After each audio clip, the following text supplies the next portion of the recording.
Ujú. Buenas noches, audiencia del blog del estudiante de Derecho. En esta oportunidad tenemos la séptima ponencia, la cual el expositor es Jesús Marroquín. Nos hablará sobre una introducción a la propiedad intelectual. Él es abogado de la Pontificia Universidad Católica del Perú. Tiene estudios de maestría en Derecho de la Competencia y Propiedad Intelectual en la misma casa de estudios. Tiene una experiencia en asesoría legal de empresas transnacionales que buscan realizar inversiones en el Perú. Tiene experiencia como abogado en empresas como Google, Motorola, McAfee, Cisco Systems, PepsiCo y entre otras más. Y es socio del estudio Salazar Gamarra Abogados. Jesús, por favor, bienvenido. Gracias, Isaac. Bueno, gracias de nuevo por la invitación. Y ya, no perdamos tiempo, porque esto va a ser un poquito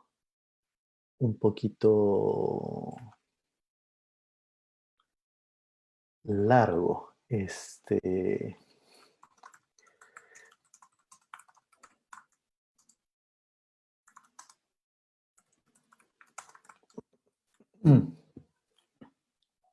A ver, antes que nada, voy a tratar de hacer una síntesis de la totalidad de lo que es conocimientos generales en materia de propiedad intelectual. ¿Ok? No solo me voy a centrar en lo más común, sino en, digamos, los dos ejes fundamentales que los vamos a ver en un momento y las subcategorías que se desprenden de ahí. ¿Ok? Voy a tratar de que sea lo más sencillo posible dentro de todo, aunque igual siempre existe la posibilidad de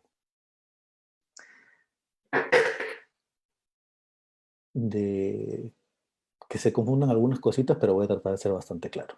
¿Ok? Empiezo. A ver, primero tenemos lo que es el marco general. ¿Ok? Aquí es lo que les iba a decir. Tenemos la propiedad intelectual es un todo.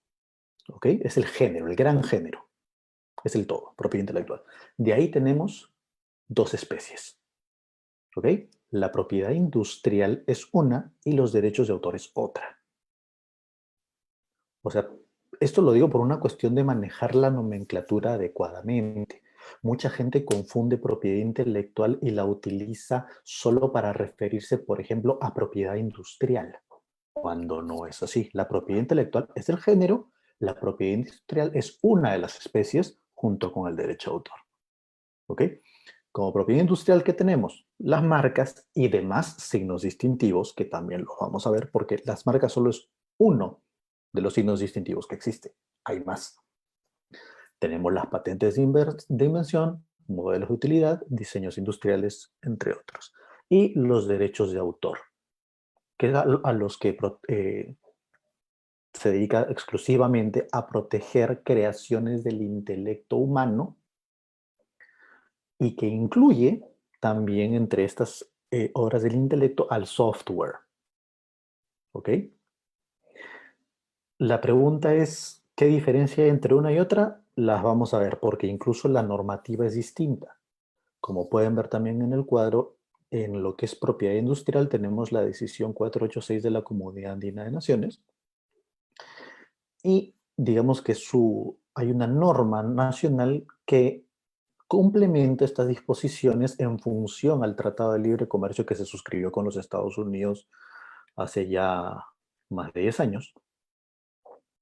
Es el decreto legislativo 1075. ¿Ok? Tenemos esta norma que es únicamente para lo que es propiedad industrial y por otro lado tenemos la decisión 351 también de la CAN, que es la que se encarga de ver el tema de derechos de autor y se desarrolla de manera local a través del decreto legislativo 822, que es la ley de derechos de autor. ¿Okay? Ahora, vamos a hacer algo bien sencillo como con preguntas. ¿Qué cosa protege qué?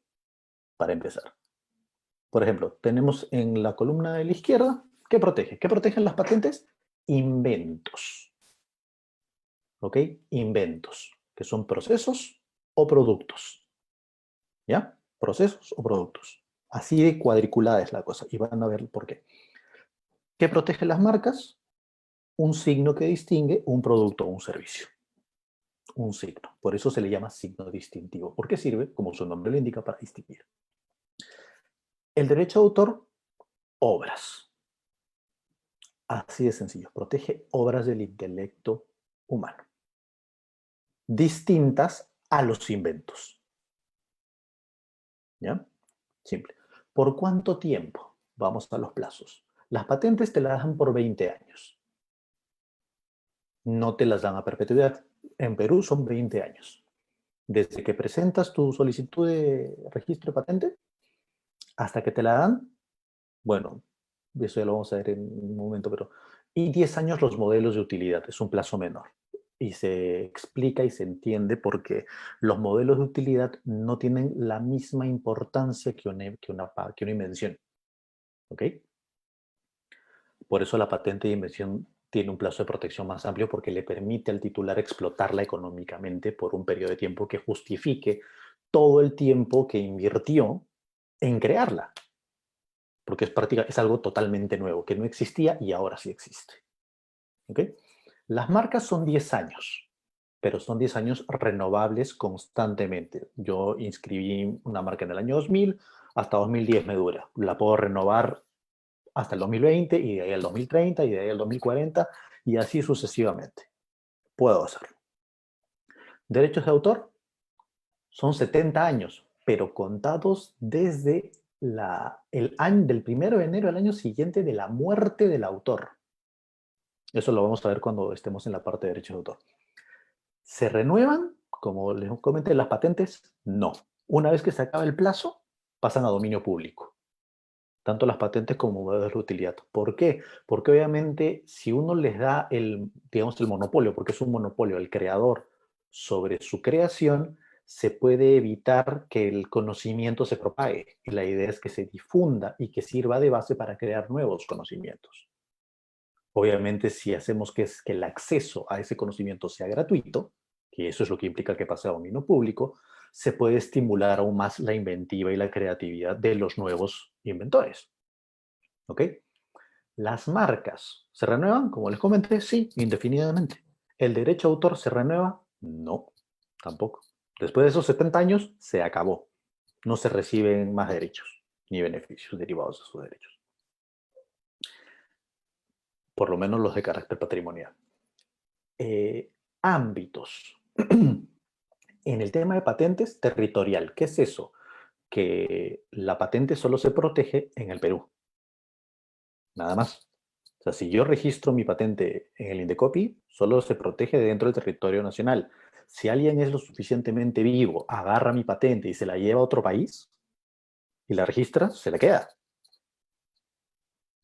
Por eso cuando uno tiene una invención, procura solicitar su inscripción no solo en el país de origen, sino en países que puedan comportar algún mercado que les sea atractivo para poder explotarla económicamente. En marcas es exactamente lo mismo. Territorial, igual, se aplica dentro del Perú. Fuera del Perú, no, yo no puedo hacer valer una marca peruana en Estados Unidos, si es que no la tengo registrada en Estados Unidos. Derechos de autor es universal. ¿Por qué? Porque acá estamos hablando de una norma supranacional. Es el Convenio de Berna. ¿Ok? Aquí sí. Aquí sí mi derecho de autor vale acá y en la China.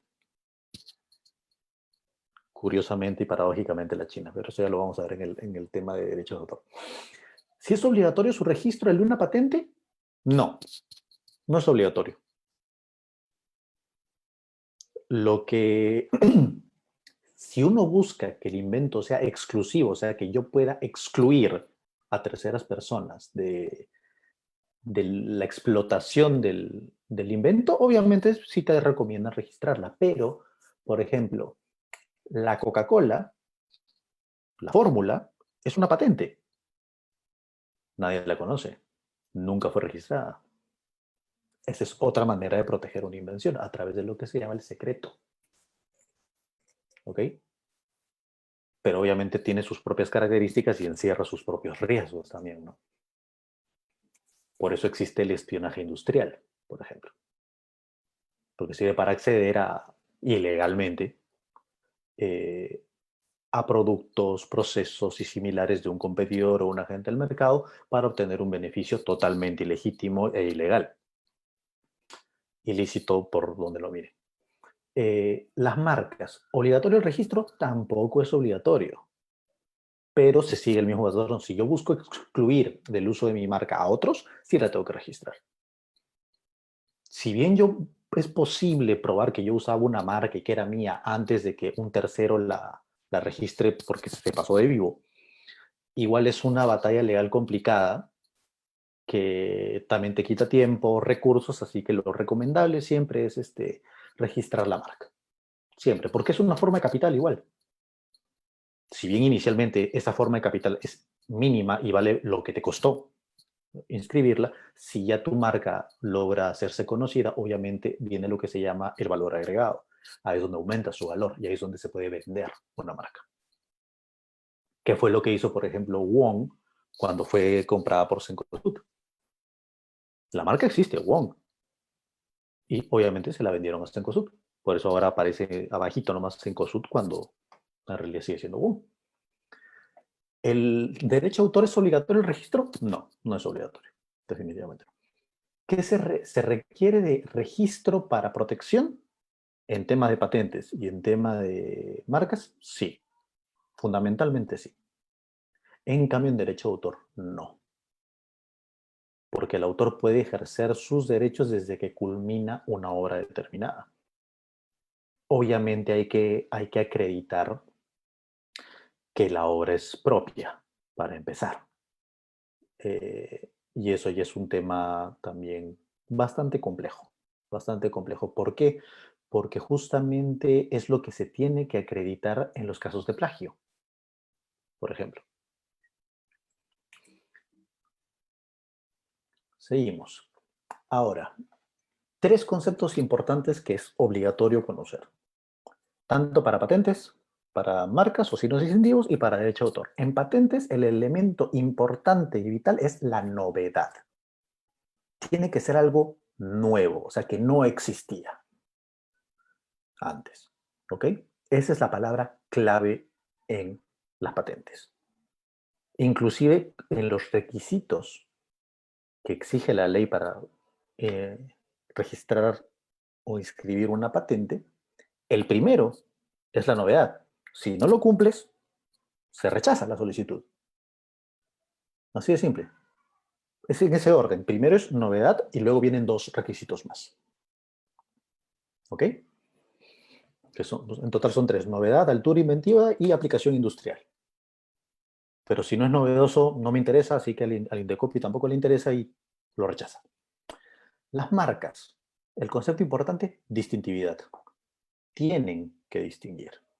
Si no cumplen una función distintiva, no son signos distintivos y se rechazan. ¿Ok? En los derechos de autor, la palabra es originalidad, que es literalmente lo que pide la legislación para que se reconozca una obra como tal. Debe ser original. ¿Ok?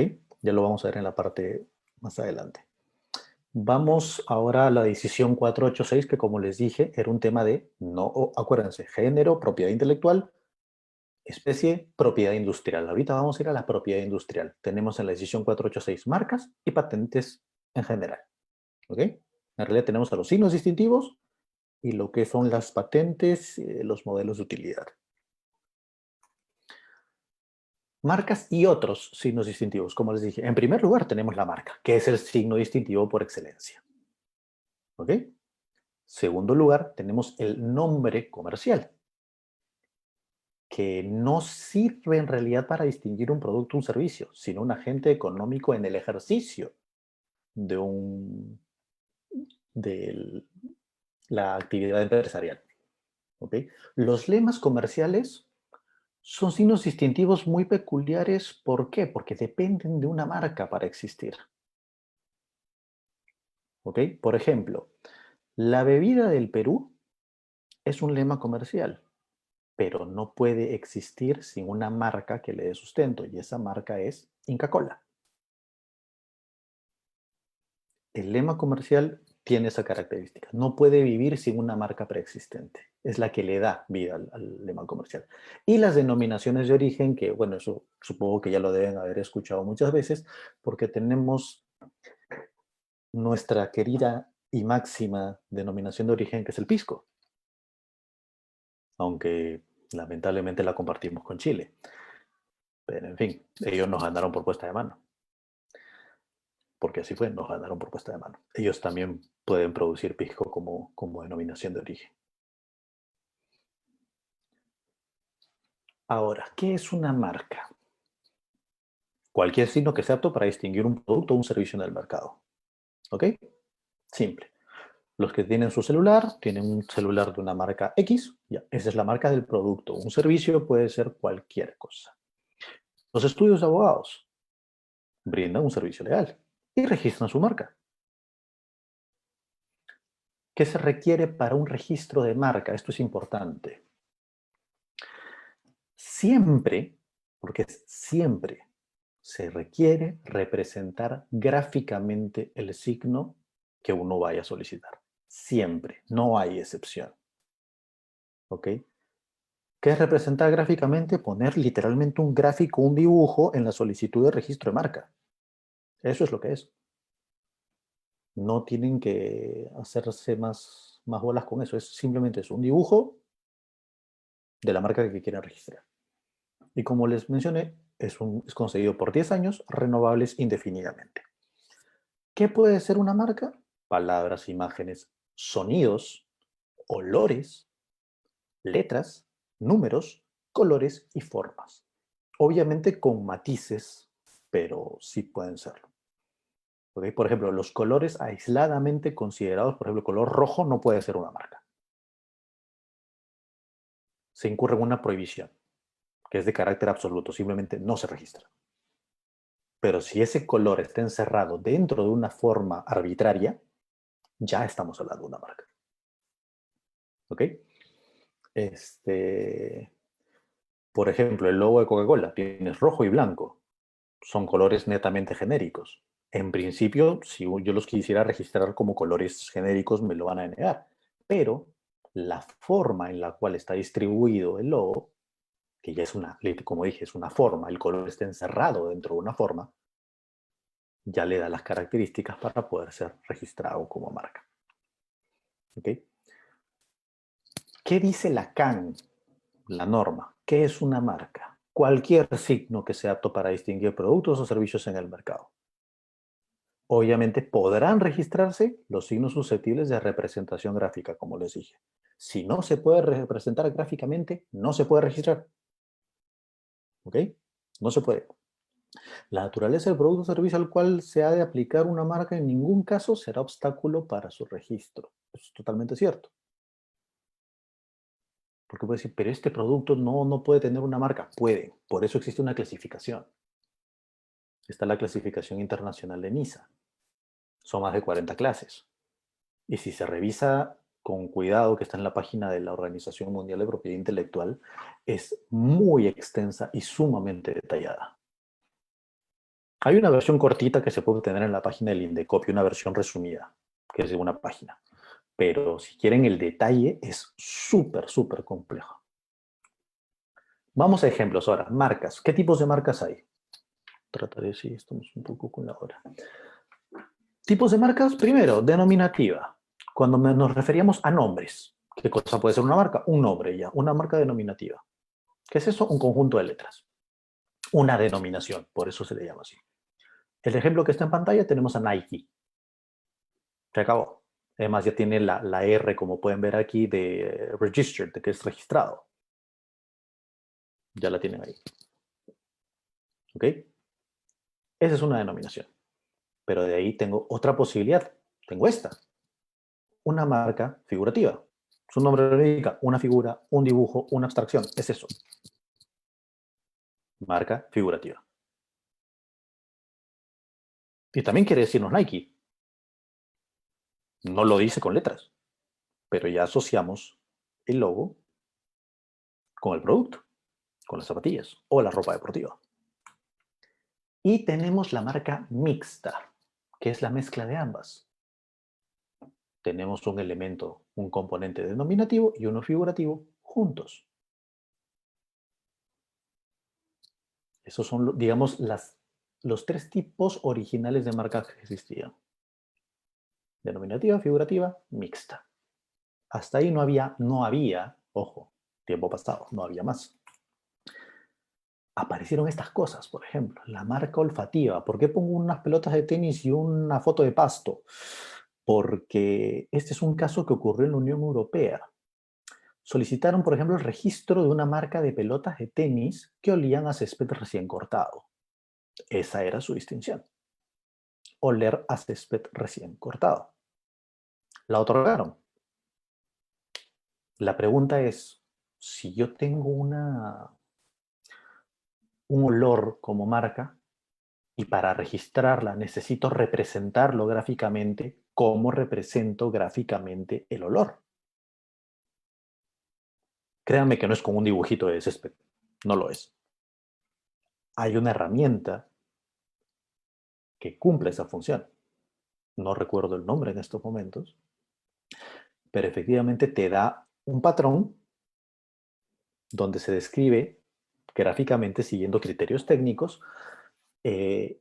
cómo es un olor. Y en este caso es cómo es el olor del césped recién cortado. Y se lo otorgaron. Marca táctil. Obviamente que por las características del producto, esto más que nada se refiere a marcas tridimensionales, que las vamos a ver en un momento, que por el tacto ya la podamos reconocer. No hace falta que veamos la etiqueta del producto, simplemente por la forma de su envase o de su presentación ya podamos deducirlo, porque es justamente un tema de tacto. Las tridimensionales. Fundamentalmente tenemos dos aquí, aunque una ya dejó de ser marca tridimensional. La otra se mantiene. La botella de Coca-Cola, la tradicional, la de toda la vida, de esa forma, es una marca tridimensional, susceptible de representación gráfica. Es más, si ustedes piden una búsqueda de marcas tridimensionales en Indecopy, también existe. No solo existe una búsqueda fonética, también se puede acceder a las búsquedas de marcas tridimensionales. Existía, por ejemplo, ese bloque de Lego que ven ahí, era una marca tridimensional de Lego, pero ya no lo es. En la Unión Europea dejó de serlo hace varios años. Otro ejemplo, que fue lo que reventó una pequeña guerra hace varios años, al 2003, si no me equivoco, por esa época, 2002, si no me equivoco, hace ya muchos años. Apareció Sporade, que era de AGPER, de los añaños, con esa botella, que pueden ver en pantalla, la de la derecha. Y por otro lado teníamos a la vieja confiable Gatorade a la izquierda. Mucha gente se confundió porque las botellas eran bastante similares. Y la presentación del producto también, tanto sea la etiqueta, la grafía y la botella misma eran similares. No eran iguales, pero eran bastante similares y eso generaba confusión. Y hubo una pelea. El dueño de Gatorade es PepsiCo, o sea, la Pepsi. Pepsi habló con el dueño de la botella porque ellos no eran los dueños de la marca de la botella. Era otra empresa que les había cedido el uso de la botella. Y esa empresa fue la que terminó denunciando a GPR en el Indecopy. Y eso determinó obviamente el subsiguiente cambio en las botellas. De ahí como pueden ver ahora en los supermercados, ven las botellas de Gatorade, ya no existe esta botella de vidrio. De esta forma, digo. Y de las de Sporade tampoco. Dejaron de existir ambas. Mejoraron cada quien sus propios productos, les añadieron características para hacerlas identificables, individualizarlas y evitar el riesgo de confundirse. ¿Qué más? ¿Existen restricciones para registrar marcas? Definitivamente sí. Hay dos tipos. Son las llamadas prohibiciones, absolutas y relativas. ¿Cuáles son las absolutas? Su nombre lo indica. Entras en ese supuesto, así como en derecho 101. Supuesto de hecho, consecuencia jurídica. Entras en el supuesto de hecho, tu consecuencia jurídica es prohibición. No va. Así de sencillo. Prohibición relativa es distinto. Si yo entro en el supuesto de hecho, pero cumplo algún requisito, alguna formalidad complementaria, puedo obtener el registro. ¿Ok? Pero las absolutas simplemente son no. Prohibiciones absolutas. Les estoy mostrando 5 ejemplos. Son más. Uno, y la principal, por eso también les mencioné el término importante en relación a las marcas, distintividad. Si yo tengo un signo que no distingue, no tiene distintividad, no tiene esta aptitud de distinguir mi producto o mis servicios en el mercado, simplemente no se inscribe, no se registra. Te rechazan la solicitud y se acabó. Luego tenemos las formas usuales de los productos que se buscan distinguir. Por ejemplo, si yo quiero distinguir Gillette, la marca Gillette, y registro el cabezal de la máquina de afeitar como marca, me van a mandar por un tubo. No va, porque justamente es la forma usual del producto que estoy buscando distinguir. Me dicen, de ninguna manera, chao. Formas que den una ventaja funcional o técnica al producto, también. Nombres genéricos. Por ejemplo, si yo quiero registrar zapatillas, marca zapatilla, me mandan a rodar también. Que puedan engañar, obviamente. ¿Qué es engañar? Ojo, aquí hay una diferencia fundamental entre engaño y confusión. El engaño es cuando se te miente, por decirlo de alguna manera, en relación a las características del producto en sí mismo. O sea, cuando una persona, ahí está, voy a utilizarlo como personas. Es cuando una persona miente sobre sus propias características. ¿Ok? Así de sencillo. Cuando miente sobre sus propias características. Eso es engañar, porque está generando una falsa representación de la realidad de sí mismo. La confusión es distinta. La confusión siempre se refiere a un tercero, porque justamente buscas hacerle creer a una persona, en este caso, y en el caso de las marcas al público, que tú no eres tú, sino eres otra persona. Lo que pasó con Gatorade y Sporade. El riesgo de confusión estaba ahí. La gente confundía Sporade y pensaba que era Gatorade. Esa es la diferencia fundamental entre confusión y engaño. Por ejemplo, y es pregunta de examen de grado, por si acaso. Para los que les interese sustentar algún expediente de marcas. Esa es una pregunta de grado en temas de marcas que es prácticamente imposible de esquivar. Vamos a las prohibiciones relativas. Por ejemplo, si son idénticos o semejantes a otros signos que ya existen. Ejemplo peruano, Norquis y Rockies. Las dos pollerías. O sea, una apareció primero, luego apareció la otra y se confundían. ¿Corrían el riesgo de confundirse? Sí, definitivamente. ¿Empiezan una pelea? Sí, pero entonces, ¿qué pasa?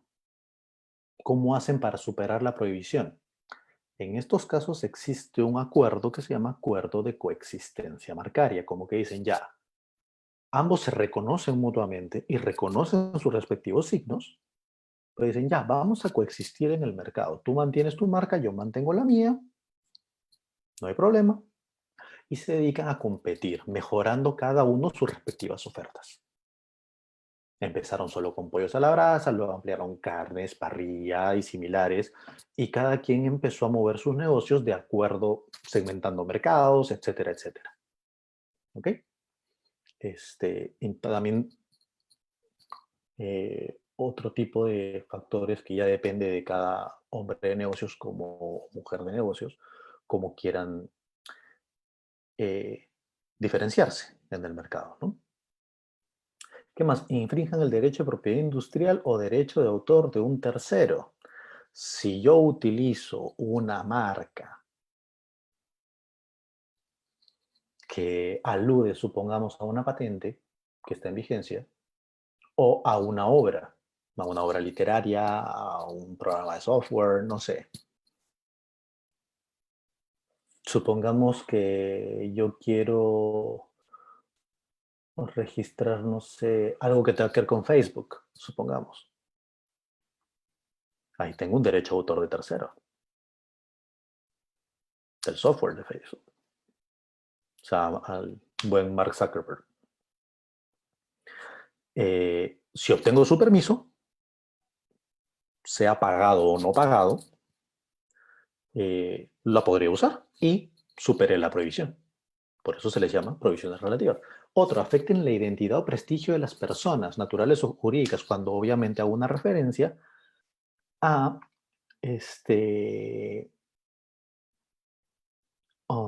alguna personalidad, alguien, quizás, no sé, alguna empresa o alguna persona. Y más que nada esto se da en servicios, más que en productos, restaurantes o cosas así. Eh, Si obtengo obviamente la autorización de esas personas, sea natural o jurídicas, superé la prohibición y al final se asemejan al nombre de comunidades indígenas, afroamericanas o locales. Igualito. Yo quiero abrir un restaurante de comida de la selva que se llame Shipibo, o Shipibo con Ivo, para ser más estrictos. Les tengo que pedir permiso. Dentro del Perú, yo les tengo que pedir permiso. Si yo no obtengo el permiso, me rechazan la solicitud de marca. Necesito contar con el permiso de la comunidad indígena para usar su nombre para eso, para esa finalidad. Obviamente celebrando un acuerdo con todas las letras, ¿no? Vamos a los inventos, que en genérico lo vamos a llamar innovaciones. Tenemos tres tipos: patente de inversión, patentes de modelo de utilidad y los diseños industriales. Como les mencioné, la patente de invención es el tope. De ahí viene el modelo de utilidad y ahí al final los diseños industriales. Las diferencias son notables y las vamos a ver ahorita mismo. ¿Qué es la patente? De acuerdo con la decisión 486. Invenciones, sean de producto o de procedimiento, es cuando yo creo algo o un proceso para crear algo. Supongamos en el caso de, por ejemplo, ¿ustedes creen que las máquinas que embotellan, envasan, aparecieron de la nada?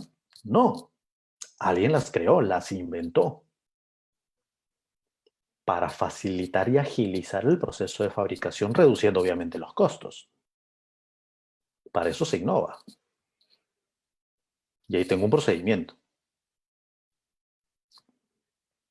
En todos los campos de la tecnología, siempre que sean nuevas, como les dije, el requisito, la palabra mágica, novedad, sean nuevas, tengan nivel inventivo, lo que les dije, altura inventiva, y sean susceptibles de aplicación industrial. ¿Qué quiere decir eso último? Susceptible de aplicación industrial, que puedan ser reproducidos mecánicamente. ¿Ok? O sea, que pueda ser fabricado. Si no, en Perú al menos no. Y lo curioso es que nuestros requisitos de patentabilidad, que son esos tres que ya les mencioné, aquí son así. En los países de la CAN son así. Pero en Estados Unidos, por ejemplo, no. La aplicación industrial no existe en Estados Unidos. Existe la utilidad. Por eso es que, a diferencia de la legislación peruana, el software en Estados Unidos se protege por patentes. Aquí se produce por derechos de autor, se protege por derechos de autor. Como les dije al inicio, dura 20 años, ojo, desde que presento mi solicitud. No es que dura 20 años desde que me dan la patente, no es. Desde que presento mi solicitud empiezan a contarse los 20 años. Y siéndoles honesto, de acuerdo con la norma, un procedimiento de registro de patente toma 5 años. No es broma, no es exageración, son 60 meses, lo dice la norma. Así que en realidad, explotación pura y dura económicamente de una invención, solo la van a tener 15 años, en principio. ¿Ok? Vamos a las de modelo de utilidad. ¿Qué es un modelo de utilidad? Una forma o configuración o disposición de elementos de algún artefacto que permita un mejor o diferente funcionamiento, utilización o fabricación del objeto que le incorpore o que le proporcione alguna utilidad, ventaja o efecto técnico que antes no tenía. Podemos ir al ejemplo de nuevo de las máquinas envasadoras o embotelladoras, o podemos utilizar un ejemplo más sencillo. Tenemos el lapicero. Tienes tu lapicero con tu tapita, ¿sí o no? Ahí tienes tu patente de invención. Porque alguien metió tinta en un cilindro bien delgadito de plástico, le puso una punta de metal con una pequeña esfera en el extremo dentro de esa punta de metal. Una pequeña esferita, que es la que rueda y hace que la tinta salga del lapicero para poder escribir. Y con su tapita tiene un lapicero. ¿Ok? Ese es tu patente de invención. ¿Cuál sería el modelo de utilidad? El lapicero de punta retráctil. Los tipo Parker, que también es una marca. Simplemente ya no tengo que poner o quitar una tapita, que se te puede perder la tapa, qué sé yo. ¿A quién no se nos ha perdido la tapa de un lapicero en algún momento de la vida? Sea en el colegio, en la universidad, donde sea. Ya no, simplemente un botoncito con un resorte, un mecanismo que empuja la punta del lapicero o la retrae. Simple. Tenemos un modelo de utilidad ahí. Obviamente, por no tener la misma importancia de una patente, porque se trata, digamos, de mejorar algo que ya existe. La protección también es menor, estamos hablando de 10 años, la mitad del tiempo. Los diseños industriales se considerarán diseño industrial la apariencia de un producto que resulte de cualquier reunión de líneas, combinación de colores y de cualquier forma externa, bidimensional o tridimensional, línea, contorno, configuración, ya. Como su nombre lo indica, al principio, más simple, cambia la apariencia de un producto. Al principio teníamos un reloj. Supongamos el típico reloj. Tenemos un disco que tiene las agujas, un mecanismo detrás, nada del otro mundo, ¿no? El típico reloj de pared. Pero si yo le doy una forma particular,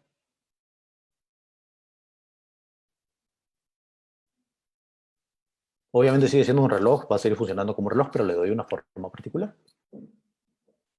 Por ejemplo, ustedes que ven en las tiendas por departamento, hablando de los relojes de pulsera, no todos son iguales, ¿no? Todos son diferentes, son diseños, son modelos. Esos son diseños industriales. ¿Dónde se estudia esa carrera? En las facultades de arte de las universidades. Existe la carrera de diseño industrial. Digamos que los diseñadores industriales son los que hacen realidad las ideas de los ingenieros, son los que las materializan en muchos aspectos. O en todo caso también se pueden dedicar netamente a diseñar, literalmente cosas pequeñas o particulares para alguien. Vamos a los derechos de autor. ¿Qué protege? Tenemos obras literarias, obras artísticas, obras científicas. ¿Ok? Por ejemplo. Y acá tengo un par de ejemplos aquí que tenemos en primer lugar esta portada de La ciudad y los perros de Mario Vargas Llosa y al costado una pintura. ¿Ok? Lo curioso es que como si lo ven, la portada de La ciudad y los perros de este libro, la portada también es una obra. El libro también, o sea, la novela es una obra, pero acá están usando otra obra como portada. Porque esta es una foto. Tenemos una foto en donde tienes a un perro tras otro, pareciera que uno va a atacar al otro, y sobre ella tienes un par de dados y una foto de unos niños en el colegio y el cristal está roto. Tienes una obra ahí. Asumo que también hablaron con el fotógrafo, que es el creador, y habrán quedado con él para poder usar su fotografía como portada del libro. O sea, ahí tenemos dos obras dentro de una, por decirlo de alguna manera. Tenemos la fotografía que sirve de portada y la novela en sí misma, por ejemplo. Como les mencioné el requisito, originalidad. ¿Qué es eso? Tiene que reflejar la personalidad del autor. Esto estaba en el centro de Lima. Durante la gestión de Susana Villarán se pintaron muchas paredes dentro del centro de Lima con este tipo de motivos, que me pareció muy bonito en realidad. Le dieron mucho color, muchísimo color. Muchas de esas eran paredes descuidadas, sucias y terminaron así. Y eran bien bonitas, de verdad. ¿Qué pasó? Am, Regresó el alcalde Castañeda y simple y sencillamente mandó pintar todo de amarillo y los borró, todos, los desapareció. Eso tuvo consecuencias. Eso se los voy a contar cuando vayamos a la parte del derecho afectado correspondiente, que ya va a pasar dentro de poquito. ¿Qué nos dice la norma? Toda creación intelectual personal y original que sea susceptible de ser divulgada o reproducida de cualquier forma, conocida o por conocerse. ¿Por qué se pone conocida o por conocerse? Porque se necesita una ley abierta para estas cosas. Si lo hubiéramos dicho solo forma conocida, hubiera sido conocida hasta ese momento. Y se estaría dejando de lado, se podría interpretar a que se deje de lado cualquier forma que pudiera aparecer después de la norma, de la entrada en vigencia de la norma. Podría interpretarse de esa manera. Así que por eso se añade este por conocer su mecanismo de técnica legislativa para simplemente dejarlo abierto. Es lo que hay ahorita y lo que pueda haber para divulgar o reproducir una obra. Por ejemplo, los audiolibros, no, digamos que no eran usados hace unos años. Ahora se encuentran fácil. Una tablet no existía hace años. Ahora sí, y puedes leer ahí. No es un libro, no es un ejemplar físico impreso en papel, que era la forma conocida. Ejemplos de obras protegidas, obras literarias, composiciones, musicales, con o sin letra. Por eso es que si no, a un poco de memoria, siempre muchos, y más que nada en premiaciones sobre canciones o similares, es letra portal, música portal, o letra y música portal, mencionando al autor. Obras teatrales, obras audiovisuales, obras de artes plásticas, obras de arquitectura, obras fotográficas, software, etc. Acá viene la pregunta de rigor. Mucha gente dice, ¿el derecho de autor protege las ideas? No. Protege la materialización de las ideas, por decirlo de alguna manera. No es que se proteja las ideas tal cual, porque es algo totalmente abstracto, está en el aire, solo yo la veo de una determinada manera. Entonces, ¿cómo puedo saber con certeza qué es lo que voy a proteger si no lo conozco? Tiene que existir de alguna forma para poder protegerlo. Por eso te dicen, tienes las obras literarias, existen, tienes el texto, ya existe, la idea se materializó. Composiciones musicales con o sin letra. O tienes una partitura y aparte la letra. Ya la tienes materializada. Las obras teatrales, tienes toda la pieza, la pieza teatral escrita, los diálogos. Las obras audiovisuales, ahí tienes las películas, fotografía, video, sonido, todo. Pero ya existe, se materializa. Obras de artes plásticas, pintores, escultores, o sea, tienen la idea, la llevan al óleo, la llevan al mármol, al granito, al yeso, a lo que quieran, a la arcilla, pero la vuelven real, la materializan. Las obras de arquitectura, bueno, el ingenio de los arquitectos, como el de todos los artistas, en realidad, límites. Su imaginación tampoco. Y retan mucho a veces a la percepción de los sentidos. Obras fotográficas, igual. O sea, yo tengo la idea de tomar una foto de determinada manera, con determinada iluminación, en determinado momento. La tengo, está en mi cabeza. ¿El derecho me puede proteger con la idea dentro de mi cabeza? No. Tiene que existir físicamente. Tomo la foto, ya la tengo. La puedo tener en la pantalla de la computadora, en fin. Por eso se protege obras del intelecto humano. ¿Ok? Existen dos tipos de derechos de autor: morales y patrimoniales. Los morales no se pueden separar del autor, no pueden ser cedidos bajo ningún motivo. Por lo general, cuando uno tiene un derecho sobre algo, puede venderlo sin ningún problema, como el derecho de propiedad sobre cualquier bien que uno posea. Por ejemplo, ustedes tienen un celular, lo pueden vender, no habría ningún problema, transfieren todo, se acabó. Pero en el tema de los derechos de autor hay derechos que no se pueden transferir. ¿Ok? Y tenemos de otro lado los derechos patrimoniales, que sí son los que se pueden transferir. ¿Por qué? Porque son los que tienen un componente netamente económico. Nada más. ¿Ok? Ahora vamos a derechos morales. No están todos, pero la idea es que los puedan ver. Primero, como dice el concepto, son aquellos derechos que corresponden al autor de una obra y no se pueden desligar del autor. No se puede, o sea, por nada del mundo. Fundamentalmente, el derecho de paternidad es el derecho de autor moral por excelencia. Se le llama así porque precisamente el derecho de paternidad es el que reconoce a una determinada persona como autor de la obra. ¿Ok?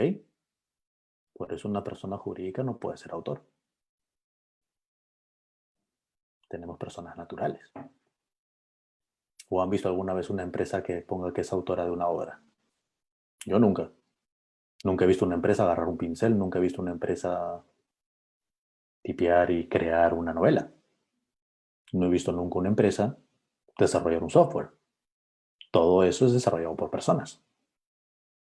Y esas personas son los autores. ¿Ok? Por eso existe ese derecho de paternidad. ¿Y qué implica ese derecho de paternidad? Que aparezca tu nombre como autor. Para los autores es sumamente importante. Un caso que, bueno, no es muy conocido, pero a mí sí me gusta citarlo, es el de Superman. Superman, el superhéroe, obviamente, creación de Jerry Spiegel y Joe Shuster, allá por los años 20 del siglo XX. Eh, ellos lo crean, luego pasa a ser propiedad de DC Comics y se empiezan a hacer ricos, ricos, ricos, ricos, ricos, pero aparecía Superman como propiedad de DC Comics. Y los autores y sus familias también prosiguieron con una demanda. No querían dinero, ojo, no perseguían un tema pecuniario en lo absoluto. Lo que querían era que se reconociera a Jerry Spiegel y Joe Shuster como autores de Superman, como los creadores de Superman. Y lograron ganar el proceso, ganaron la demanda. Y desde ese entonces, si ustedes ven cualquier cómic de Superman, lo abren y en las primeras páginas, fundamentalmente donde sale el título del cómic de turno, va a salir quién lo creó. Lo mismo con Batman, que lo creó Bob Kane, y así sucesivamente. Ahora vamos al derecho de integridad. El autor puede oponerse a toda mutilación o alteración de su obra. Como su nombre lo indica, si le quieren hacer algo a mi creación, yo puedo decir no. Así de simple. Y eso es lo que también te legitima a interponer acciones en caso ese derecho sea vulnerado. Como el caso de los murales del centro de Lima que les mostré hace un rato y que les dije que íbamos a regresar en eso. Justamente lo que hizo el alcalde Castañeda fue hacer caso omiso del derecho de integridad. No es que mutiló o alteró los murales, los desapareció. Porque una mutilación es ya, le quitas un pedazo pero queda una parte. La alteras, implica alguna modificación. Acá no modificaste nada, la borraste. Desapareció por completo. Por lo tanto, los autores, los pintores, denunciaron a la Municipalidad de Lima y le ganaron. Justo un amigo mío fue abogado de los pintores para este caso. Porque obviamente la afectación al derecho de integridad era simplemente incontestable. No había manera de decir, no, no lo hicimos. No había manera. El derecho de divulgación.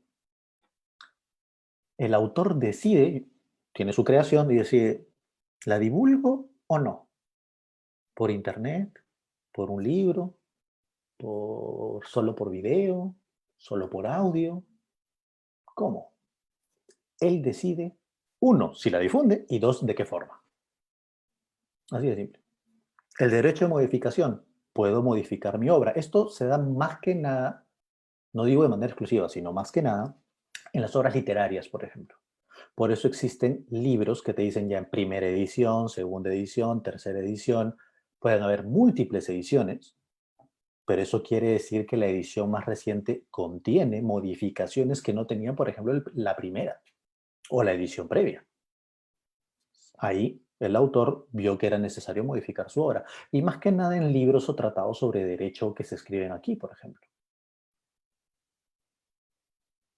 Tienen que lanzarse de nuevo porque ocurrió una modificación importante que afecta el contenido de la obra. El derecho de retiro de la obra del comercio. ¿Qué puede hacer aquí el autor si el autor no le da la gana y la obra se está utilizando de alguna manera por terceros? Legítimamente asumamos eso. ¿El autor puede suspender esa forma de utilización de la obra? Sí puede, pero ojo, si esa obra ha sido utilizada legítimamente y de acuerdo a un contrato, que es lo que suele ocurrir, el autor va a tener que responder patrimonialmente en caso de ello sea viable. Ojo, supongamos puede ser también que yo cedo que puedan usar mi obra a título gratuito para un determinado propósito. O me dijeron que era para un determinado propósito y lo utilizan para otro. Por ejemplo, me dicen, no, queremos utilizar un cuadro tuyo en una obra de teatro. Y yo, ya, ok, genial. Y resulta que en la obra de teatro, en la puesta en escena, le prenden fuego a mi cuadro. No quiero que hagan eso con mi cuadro. Así que les digo, no, no lo usen. El derecho de acceso. Este es un derecho muy peculiar. ¿Por qué? Porque solo se da un supuesto muy, muy, muy particular. Si existiera un ejemplar raro de una obra, el autor puede acceder a esa obra y ejercer todos los derechos que la ley reconoce. Pero solo en ese caso es un ejemplar raro, algo muy, muy peculiar. Ahora vamos a los derechos patrimoniales. ¿Cuáles son esos? Los que en buen peruano son los que te dan plata. Como dice la primera línea, son derechos de tipo netamente económico. A diferencia de los derechos morales, sí son transferibles a terceras personas. Como les dije, los derechos morales simplemente son irrenunciables. Irrenunciables, simplemente se quedan contigo hasta que te mueras. Se acabó. Pero los patrimoniales no. Yo puedo vender los derechos total o parcialmente de explotación. Así es como hacen carrera los escritores, por ejemplo. Un escritor joven empieza y le dice, mira, te voy a pagar, vamos a publicar tu obra y te voy a pagar, no sé, pues el 5% de cada ejemplar que se venda. Porque eres un autor nuevo y todo lo demás. Supongamos que la obra es un éxito brutal. Te vuelves un autor de renombre y vas a lanzar una siguiente novela. Por lo tanto, la expectativa por la novela crece y obviamente tu capacidad de negociación y de manejo también. Así que para la siguiente ya no va a ser 5% lo que vas a ganar el 40 o el 50, pongamos. dependiendo de la forma como negocios, ¿no?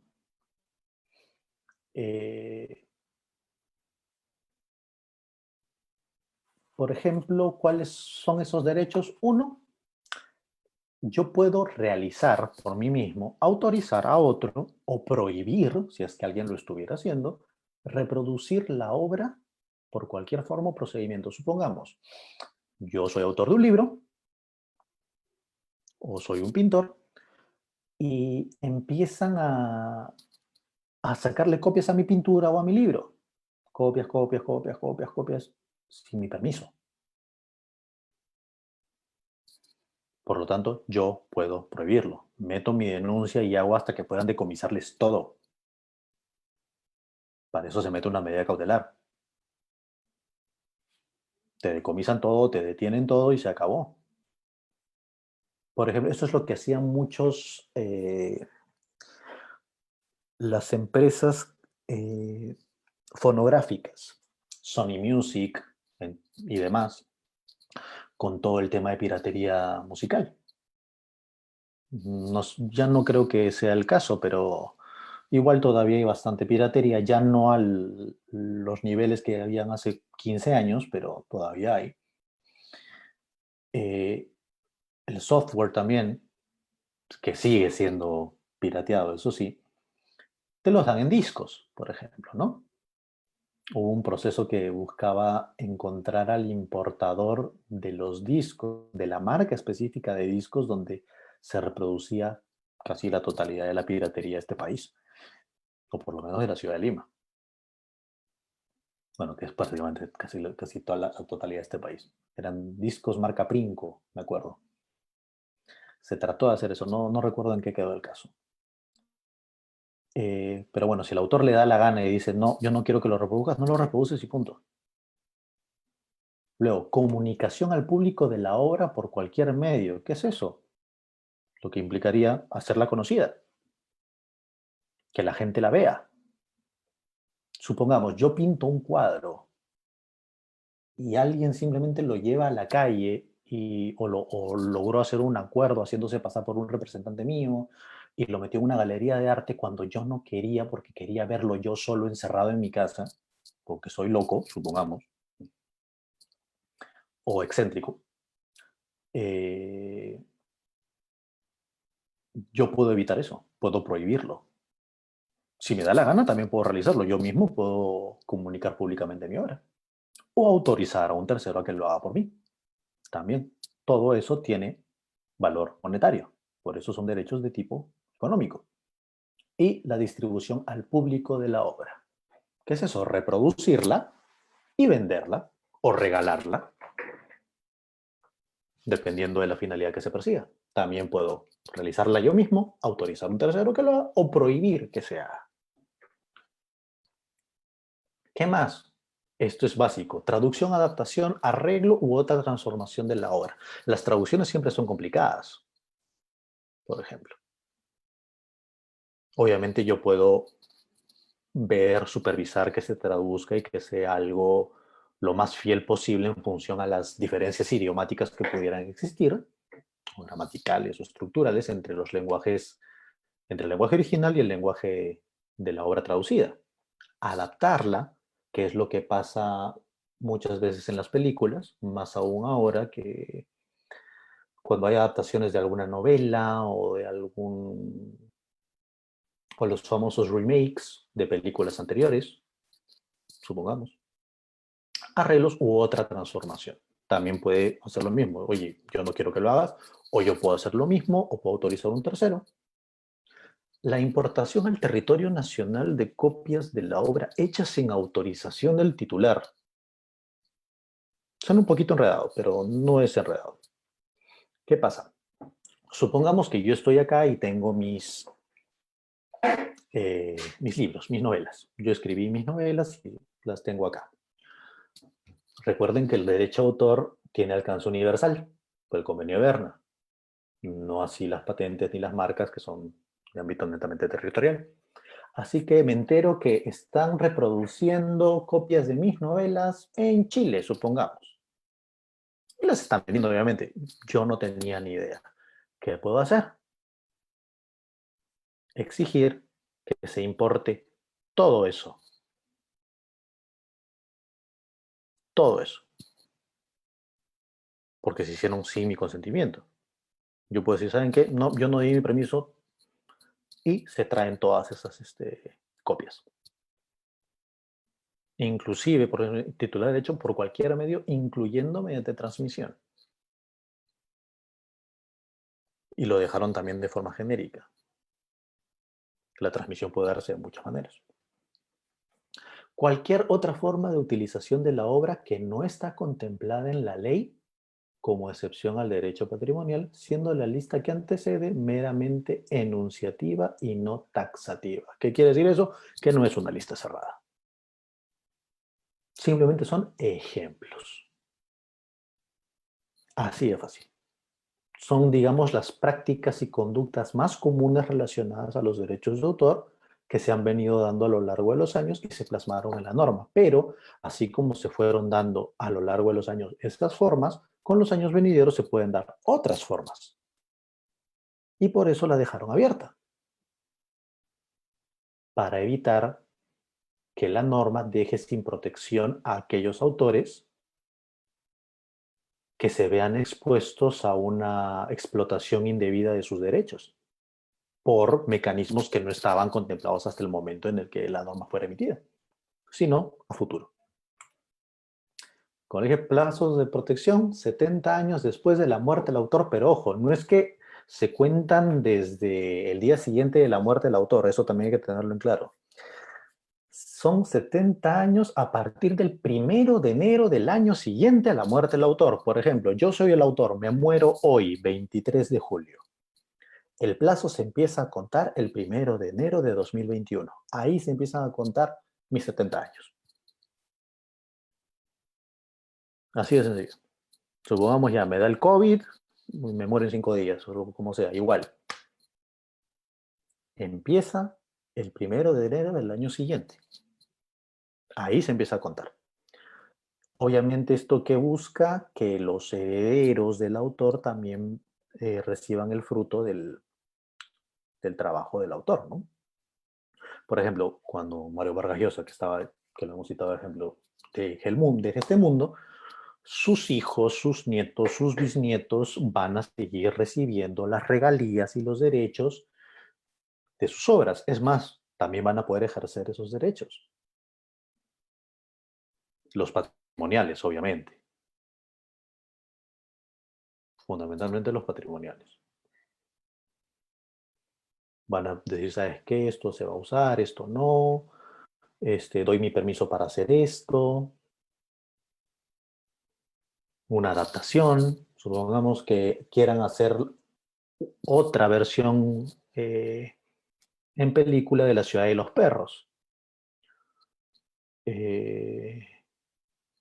Le van a tener que pedir permiso a los herederos de Vargas Llosa.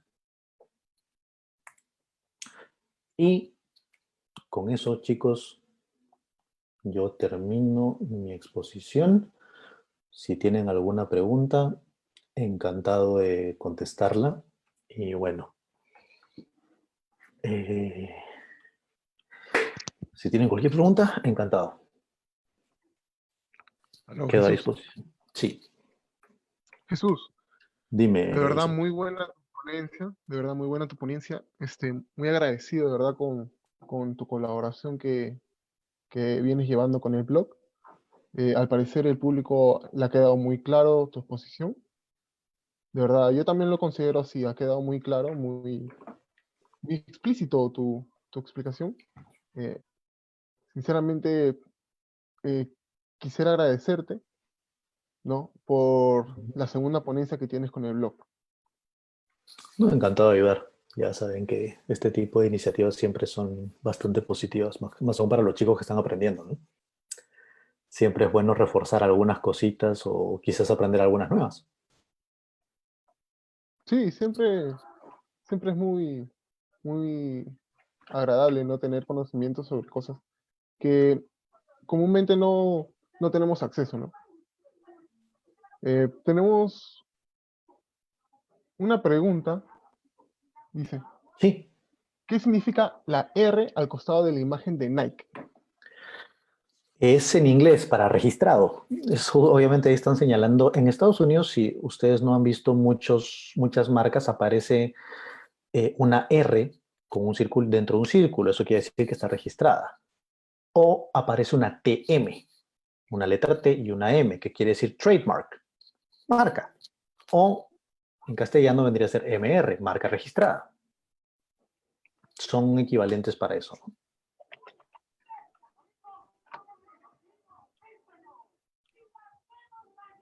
Gracias. Sí.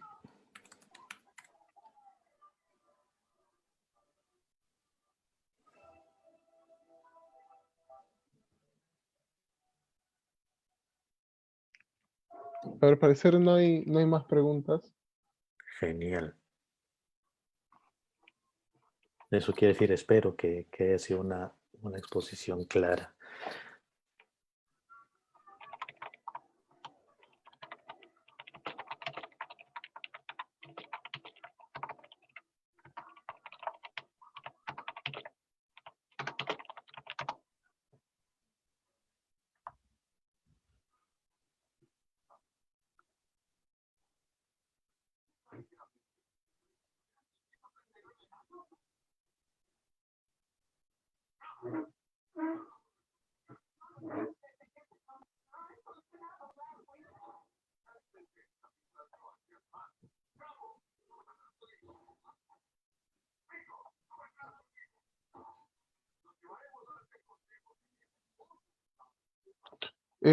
Esto sería todo. Por parte del blog del estudiante se les agradece a todos, a toda la audiencia por estar presente, en especial a Jesús por la ponencia sobre la propiedad intelectual. Eso sería todo. Muchas gracias. Gracias a todos.